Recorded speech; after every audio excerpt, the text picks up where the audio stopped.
So, we've learnt how to grip. Better. We've learnt how to put our feet for darts. Better. And now what we're going to do is we're going to look at the stance.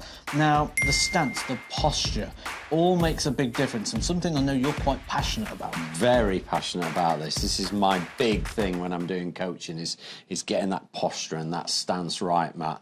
I see so many people doing it wrong. Well, do you want to show me how to do it right? Yeah, I'd love to. And the key thing is that I see a lot of players, beginner players, is they're leaning in too far. So they've taken their stance and they're leaning and they're leaning, and they think, if I keep leaning, I'm going to get nearer the dartboard.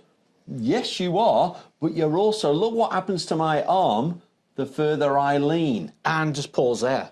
So, if you can hold that position, I don't know if you can with your aging body. I don't think I can, Matt. The issue here is where you're leaning from. A lean is okay in darts.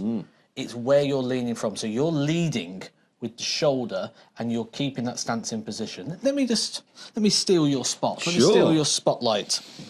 So, if I come in here, I can lean, that's fine, but everything needs to go together. Imagine this in a perfect line of balance through the front of my body. If I can lean with all that intact, look, and now I'm back in position. Yes. And I'm leaning, it's all there. Leaning's okay, as long as I keep the height in the shoulder. We lose height here, so that line of balance coming through here breaks at the hip.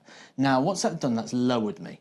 Now, if we think about the skeletal system here, and we think clavicle bones sitting over the top of the chest, going over the top of the shoulder, what that's doing is that's forcing my shoulder joint, which is a ball and socket, to rotate down, which means I need to lift. So when I was leaning forward, what I see a lot of players doing, and professional players, is they're almost falling over. They get to the third dart and the back leg's completely gone off the floor. They're almost balancing like a flamingo. Just show me again how that was. Yeah, that's exactly it, Matt. So they start leaning and leaning, and this back foot starts okay, and then they end up so far that, oh, I'm off the ground, and I can fall over like that. You can push me over. And that's something that I demonstrate when I'm coaching, because if I can push you over that easily, your balance is gone, and your stance has caused it.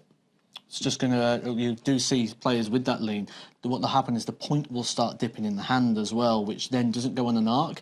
The equipment needs to correct itself. Yeah. It don't have a long time to correct itself either in the air. So, but I know we both get asked, should my foot be side on? Should it be forward on? Does it really matter? I think they know the answer from episode 2.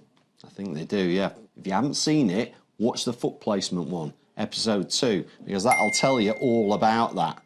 But a lean is okay as long as you don't break that line down the front side of the body.